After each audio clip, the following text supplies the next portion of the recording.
चलो, Flavian amphitheatre की गूंज के पार, जिसे हम कोलोसियम कहते हैं, एक और शांत आवाज है। धातु के चमड़े पर रगड़ने की आवाज, एक आदमी की भारी सांसें जिसने 1 और घंटा जी लिया है। हॉलीवुड ने हमें अखाड़े का एक बुखार भरा सपना बेच दिया है, एक अराजक कत्लगाह जहां भूखे गुलामों को शेरों के आगे फेंक दिया जाता है या किसी तानाशाह की सनक के लिए टुकड़ों में काट दिया जाता है। लेकिन इतिहास शायद ही कभी इतना सीधा था। जो लोग इन रेतों पे खड़े होते थे वे सिर्फ शिकार नहीं थे, वे निवेश थे। वे ऊंचे दांव वाले खिलाड़ी थे, एक अजीब सेलिब्रिटी संस्कृति के प्रतीक और एक अनुशासित विनियमित पेशे के सदस्य थे। रोमनों की सोच में ग्लैडिएटर एक विरोधाभासी स्थान पर था। वे कानूनी रूप से बदनाम थे, सामाजिक रूप से कब्र की मिट्टी से भी नीचे, फिर भी उनके नाम सीनेट के गलियारों में फुसफुसाए जाते थे। फ्लेवियन एम्फीथिएटर की रेत पर खून आम था, लेकिन मौत बहुत महंगी थी। ये कोई झगड़ा नहीं था, ये एक मनुष्य था, एक कर्तव्य कौशल का अनुष्ठानिक प्रदर्शन। और किसी भी आधुनिक खेल की तरह इसका भी एक निर्णायक होता था। ये व्यक्ति था सुम्मा रूडेस। अक्सर खुद एक सेवानिवृत्त ग्लैडिएटर सुम्मा रूडेस यह सुनिश्चित करता था कि आर्मातुरा के नियमों का कड़ाई से पालन हो। अगर ढाल की पट्टी टूट जाती तो मुकाबला रोक दिया जाता था। अगर कोई योद्धा फिसल जाता तो विरोधी उस पर झपटता नहीं था, वो इंतजार कर कहा। कल्पना कीजिए उस गतिरोध के तनाव की। 2 श्रेष्ठ योद्धा जिनके दिल पसलियों से टकरा रहे हैं, पसीना आंखों में चुभ रहा है, जो अखाड़े की धूल से धुंधली हो गई हैं। वे एक संकेत का इंतजार कर रहे हैं। अधिकतर मुकाबलों में लक्ष्य लाश नहीं था, बल्कि वीरता थी, दबाव में साहस का प्रदर्शन। जब कोई योद्धा खुद को पराजित महसूस करता तो वो अपनी तर्जनी उंगली उठाता, जिसे एड डिजिटम कहा जाता था। ये मिसियो या रिहाई के लिए एक अनुरोध था। अगर उसने पर्याप्त तकनीकी कौशल के साथ लड़ाई लड़ी होती तो भीड़ और प्रायोजक उसे जीवन दान दे देते। लगभग 10 में से केवल एक मुकाबला ही घातक अंत तक पहुंचता।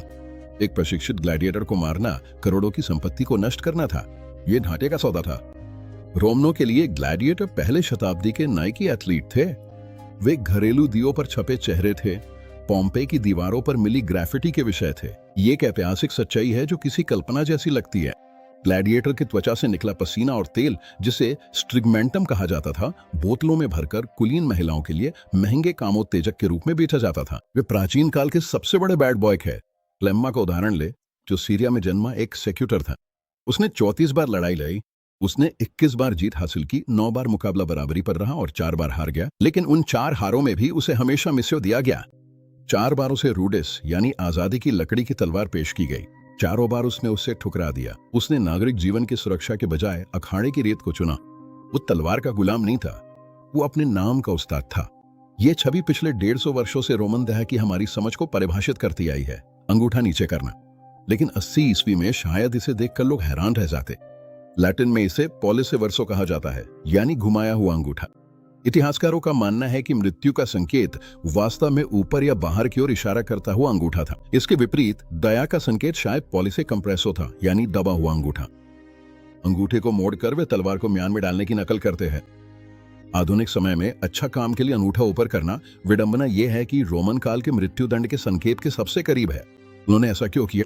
आखिर एक ऐसी सभ्यता जो कानून और कविता में इतनी उन्नत थी, उसे धूल में लहूलुहान होते लोगों को देखने की इतनी चाह क्यों थी? ये हत्या के प्रति प्रेम की बात नहीं थी, ये रोमन आदर्श वर्चुअस के प्रति जुनून की बात थी।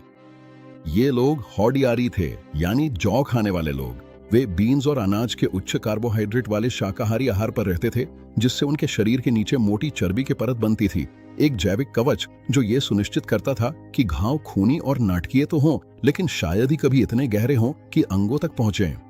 अखाड़ा एक कक्षा था। ये रोमन नागरिक को यह सिखाता था कि अगर उसके पास बिना पलक झपकाए इस बात का सामना करने का अनुशासन है, तो जंजीरों में बंधा आदमी भी एक दिन के लिए देवता बन सकता है।